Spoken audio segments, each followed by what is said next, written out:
Veja os destaques desta edição do Acontece no Rio. Especialista analisa banalização da violência. Obras para a extensão da linha 2 do metrô podem começar em 2017. Aplicativo apresenta mapa virtual da literatura clássica brasileira. Ficou curioso? Veja em instantes. Olá! Justiça decreta a prisão de 3 acusados pelo espancamento até a morte do vendedor de gelo Fabiano Machado em Ipanema. Menos de uma semana antes, outro crime chamou a atenção pela crueldade. Um casal de moradores de rua foi queimado enquanto dormia na calçada no Rio Comprido, zona norte da cidade. A Comissão de Direitos Humanos da Câmara Municipal emitiu nota de repúdio e pediu a punição dos culpados pelos crimes. Socos, pontapés e agressões com uma barra de ferro. Foi dessa forma que o vendedor de gelo de 33 anos foi linchado em Ipanema por pelo menos 10 pessoas. O grupo só não esperava que o linchamento fosse registrado pelas câmeras de segurança de um supermercado. Após a divulgação do vídeo pela imprensa, 3 suspeitos se entregaram à polícia. Os suspeitos são um homem e 2 mulheres. Eles moram em São Gonçalo e compareceram à delegacia de Alcântara. De lá foram levados para a divisão de homicídios, onde prestaram depoimento e foram liberados. Mas agora, a Justiça decretou a prisão temporária dos 3 acusados. A juíza Maria Isabel Pena classificou o ocorrido como um crime bárbaro, onde a vítima não teve direito de defesa. A prisão temporária prevê 30 dias de detenção.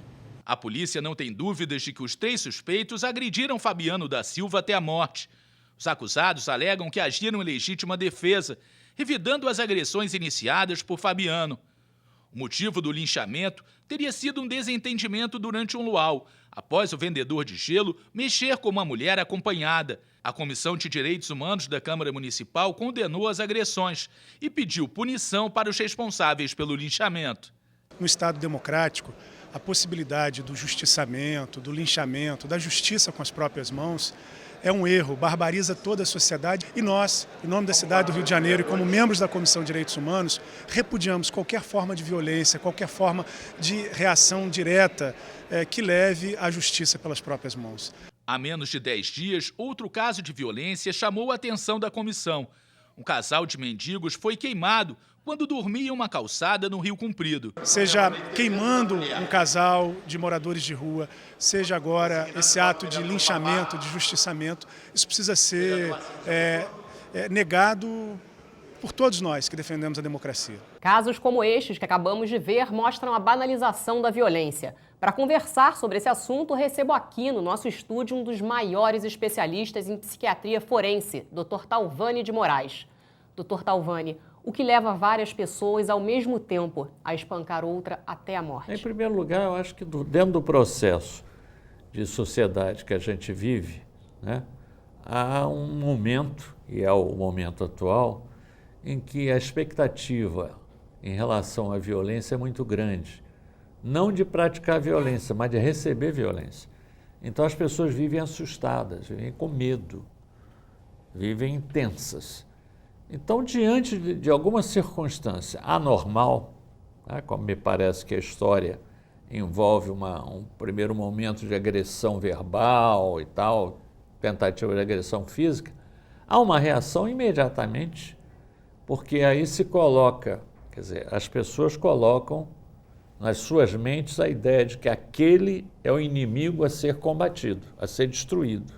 Daí a questão de querer fazer justiça com as próprias mãos, de querer desconhecer o processo civilizatório, naquele momento vira barbárie, né?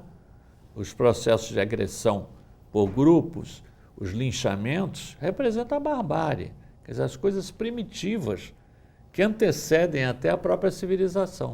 Então é muito nessa linha, né? Então o senhor acredita que essas pessoas agem dessa forma por descrença na polícia, na punição e fazem justiça com as próprias mãos? Um ponto que eu acho importante a gente deixar claro aqui para os telespectadores é que não se trata de doença mental. Como psiquiatra eu me sinto na responsabilidade de assinalar isso. Não são pessoas doentes mentais. Não, são pessoas normais que vivem dentro de uma sociedade, mas cuja reação, né, de defesa está tão aflorada Um dos motivos é esse que você falou, ou seja, não estão crendo muito nos mecanismos, né, que o governo teria que ter para proteger a segurança da falha. Então, de trás disso aparece o quê? A reação imediata. Isso pode ser considerado um surto, então, doutor Talvani? Não, o surto seria doentio, né? E não é doentio, é anômalo, não há dúvida. É bom deixar claro, não é uma coisa normal, é anômalo, foge da regra do comportamento. Mas as coisas às vezes começam de maneira muito, não nesses casos que a gente verificou, mas em outros casos, começam às vezes numa briga boba, um bate-boca, uma agressão, né? Uma ameaça, e aí junta-se um grupo e se arvora no direito de fazer justiça com as próprias mãos e quer destruir o outro. Geralmente o mais frágil é o que sofre a ação do grupo. As pessoas hoje estão mais intolerantes no trânsito, em redes sociais. Doutor Talvani, existe uma banalização da morte? Essa intolerância, ela está muito presente na nossa sociedade, exatamente porque as pessoas se sentem inseguras, as pessoas acham que as leis são fracas, essa ideia porque a punição tem que ser mais gravosa, tem que ser pior, e nós sabemos que não é a punição, não é a cadeia que resolve. Na realidade, os investimentos sociais que funcionam como antídoto em relação a isso são o quê? Educação, são apoio social, são trabalho, né? São condições de sobrevivência adequadas e civilizadas. Infelizmente, nos momentos de crise, e a gente vive um momento de crise, as pessoas se tornam muito mais intolerantes e banalizam a violência, não há dúvida. Qualquer pessoa numa situação extrema é capaz de cometer atos bárbaros, como um linchamento, por exemplo? Claro, pode. Isso é do dia a dia. Quer dizer, a violência, como forma de reação imediata, ela está presente no ser humano, na sua própria natureza. A violência aumentou, simplesmente ficou mais fácil registrar esse tipo de imagem com câmeras de celulares e circuitos de segurança? As duas coisas. É claro que hoje os mecanismos, câmeras, como você falou, né, as ruas possuem, há centros de controle, nas grandes cidades, se tem um monitoramento das ruas, etc. Mas, por outro lado também, as pessoas, por várias razões, se tornaram mais violentas. Exatamente dessa perspectiva da individualidade. Eu quero preservar a minha vida, a minha segurança, a vida dos meus filhos, quero conservar e proteger o meu patrimônio. A partir daí, se alguém ameaçar atingir a minha inteireza, né, que deve ser protegida, eu reajo com violência. As pessoas se tornaram mais violentas, não tenha dúvida. Aplicativo ajuda leitores a localizar pontos do Rio onde se passam histórias da literatura clássica brasileira. O Curtiço, de Aloysio Azevedo, foi o primeiro livro a ser mapeado pelo projeto. Olhos grudados no celular. Mas o que será que eles estão lendo? Olá, o que você está lendo aí no celular? Lendo e-mail. Só lendo o Face aqui. O projeto Rio Cidade Livro surgiu para fisgar esses leitores do dia a dia e expandir a experiência da literatura. Essa ideia surgiu já há alguns anos, né, quando nós editamos uma coleção de clássicos, né, com 100 títulos. E naquela época a gente já observou que tinham várias referências a locais no Rio de Janeiro. Isso há uns 4 anos mais ou menos. Então, desde então, essa ideia ficou na nossa cabeça, né? Sempre com a proposta de trazer os livros, mas adaptá-los aos dispositivos eletrônicos, né? Celulares, tablets, dispositivos móveis. O livro escolhido para abrir o projeto é o Curtiço, de Aloysio Azevedo, que completa 125 anos. João Romão foi dos 13 aos 25 anos, empregado de um vendeiro que enriqueceu entre as 4 paredes de uma suja e obscura taverna nos refolhos do bairro de Botafogo.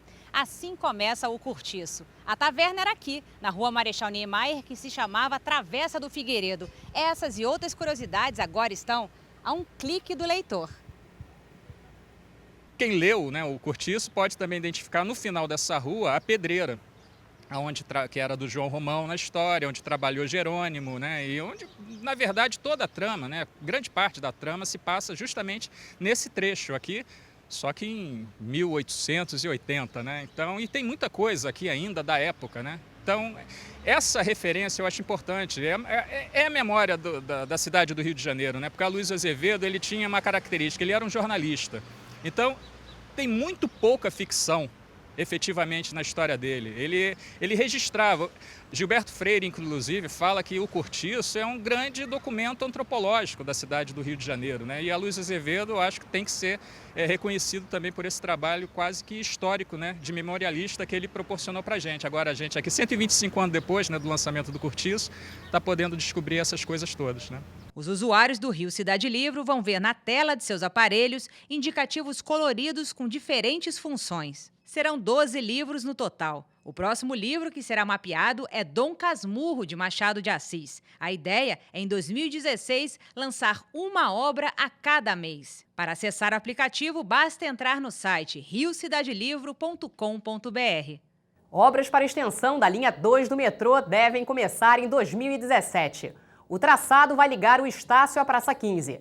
3 novas estações serão construídas: Catumbi, Cruz Vermelha e Praça 15. A Secretaria Estadual de Transportes informou que estuda implementar novas linhas de ônibus do chamado metrô de superfície para Santa Teresa e Rio Comprido. As obras começariam em 2017, após a conclusão da linha 4 do metrô até a Barra da Tijuca. O custo do novo traçado ainda será definido após estudo. O Ministério Público quer que a Prefeitura inclua uma terceira viagem no bilhete único sem custo para o passageiro. O pedido foi feito à Justiça na mesma ação que exige a interrupção do processo de corte e mudança de trajetos de linhas que circulam na Zona Sul.